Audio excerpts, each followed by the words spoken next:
my amazing world of fun and fantasy intrigue. Okay, Mario. $100.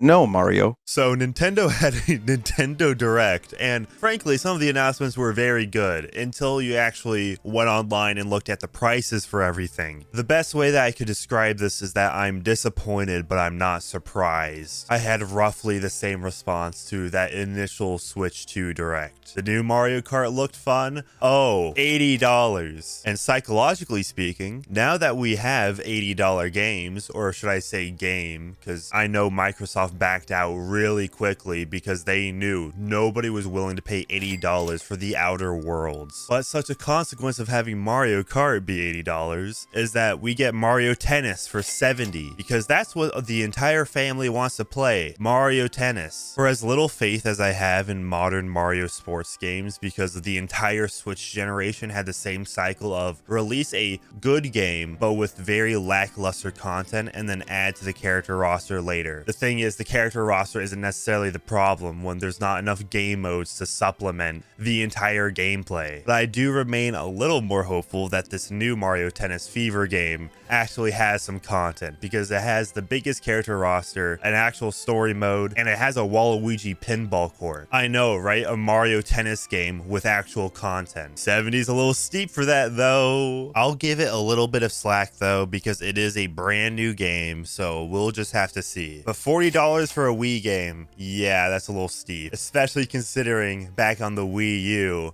for the 3 people that actually owned one, you could buy both Super Mario Galaxy games for $20 each. In all fairness, the downside to that is that you're playing them on a Wii U. The Mario Galaxy games were gonna stay at 480p, even if you're playing them on the new console. These new Switch remasters are gonna upgrade the graphics to like 1080p or 4K if you have a Switch 2. And they have seemed to gone in and like cleaned up the text, cleaned up all the HUD elements. I'm not sure what else they really done because the models look the exact same. They look like they're from a Wii game. Also, it adds some new storybook pages, so if you really are into the lore, then this may be worth it to you. And if you are skeptical, these are still 2 great, amazing games, but I just really cannot recommend this to most people, knowing that it's gonna be a $70 collection. But wait, there's more! 2 new Amiibos are coming with this package. But for some reason, the Amiibo are coming long after this collection is out. And as far as I know, the Amiibo literally just give you 1-up, so the in-game functionality is practically non-existent. But please do feel free to fact check me on that though. But the real cause for concern here is that the Amiibo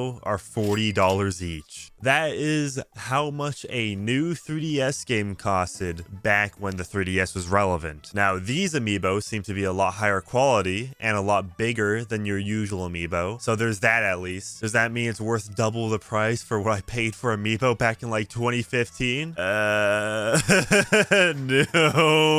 I don't think anybody's buying Amiibo for the in-game functionality at this point. Like, genuinely tell me, what do the new Street Fighter 6 Amiibo do in a game? Genuinely. I'm assuming at some point Nintendo realized that, so they decided to pivot more into that anime figure territory. I mean, for anime figures, $40 is pretty reasonable, but considering they're like more 1/16 scale inch, that probably makes that more worth the price. All of this new Galaxy content is to tie into the new Mario movie, which the funny thing is, the new movie is going to cost less than any of the products surrounding it. Like, what a genius marketing play from Nintendo. They just created a whole movie to resell you Wii games from 15 years ago and 18 years ago respectively. Yes, Super Mario Galaxy is now the age of consent. I feel old now. But while we're on the topic of Amiibo, let's go for something a little more reasonably priced. And by more reasonably priced, I mean $30 figures instead of $40 figures. Because we're getting some Metroid Prime 4 Amiibo, just in case you haven't bought the like 4 other times we've gotten different Samus Amiibo. Releasing in November, a whole month before the game even comes out, you can buy the Samus Amiibo or the Samus and Viola Amiibo, which is literally just the motorcycle that Samus rides in this game. Because for some reason, every single new Nintendo game has to be open world somehow, and Metroid Prime is no different. But you know who else is getting Amiibo? Kirby and Bandana Waddle Dee, a part of the new Kirby Air Rider set. And the cool thing is, they actually have magnets to attached to their cart. It's literally like Skylander Swap Force or even Skylander Superchargers. Just combine both of those ideas together. You can even swap the character with the cart amiibo. That is so cool. And then you learn a single pack is $50. What the hell? And supposedly there's supposed to be more. So just the two that we're getting this year to buy Kirby and Bandana Waldy, that's gonna be $100 just for 2 figures. I'm fairly certain you could get the swappers in Skylander Swap Force back in like 2013, 2014 for less than 20 a figure. What are we doing, Nintendo? I was looking to go through these announcements from like least egregious to most egregious, but that might be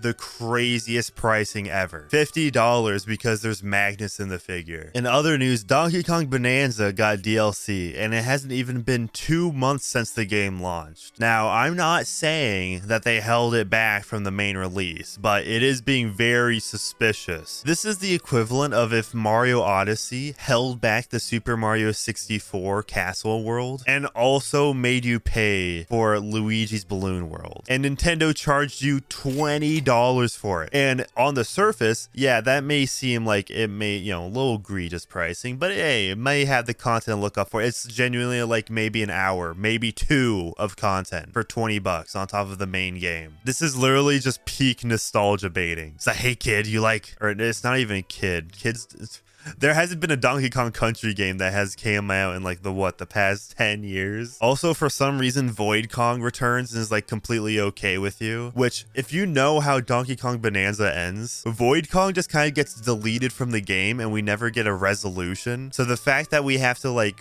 buy this to see him again is kind of scummy. Like, we don't get to see the end of his story unless we buy this DLC, because we really care about the character arcs of monkeys in our Nintendo games, don't we, folks? Obviously, a lot of people compared this to the entirety of Hollow Knight Silksong, considering both are $20. A DLC that gives you no content or excruciating pain. I am not all that much of a fan of Silksong, considering the entirety of Act 1 is just inferior to the original Hollow Knight, and the game doesn't get really good until Act 2. But comparing it to Donkey Kong Bonanza's $20 DLC for one world and a roguelike mode, the comparison is very, very favorable. But if you thought this has all been a bunch of price gouging, well, we're about to get to Pokemon, because this new game will be $70 on Switch 2. You could save like $10 to get a little worse performance if you buy the Switch 1 edition. But they announced that there's going to be $30 DLC. This is a new low that I have not expected. So you're paying $70 for the base game of Pokemon Legends ZA, and then before the game even released, $30 DLC. And we're only a month out from this game. So assuming that the DLC is all that there is going to be in additional purchases for this game, that means the full product of Pokemon Legends ZA is going to be $100. Remember that Pokemon games used to be $40 on the 3DS. So even if you decide to buy both X and Y, both versions of Generation 6, that'd be cheaper by $20 to the full product of Pokemon Legends ZA. They decided to announce this with Mega versions of Raichu. Yes, we're getting 2 different Megas of Raichu. And you can tell that they made it abundantly obvious that they just really want to make a Mega Pikachu but couldn't. But do you know what else is $100? The Virtual Boy. Nintendo is reselling you the Virtual Boy in the big 2025. This is the equivalent of re-releasing Morbius in theaters. As much as I can appreciate that they're archiving their lesser known consoles, because the Virtual Boy really has not had any sort of re-release of their games at all. As much as I can appreciate that, Nintendo ruined it by requiring an accessory just to access this. And mind you, you already need to pay the $50 a year subscription to even access the Virtual Boy games.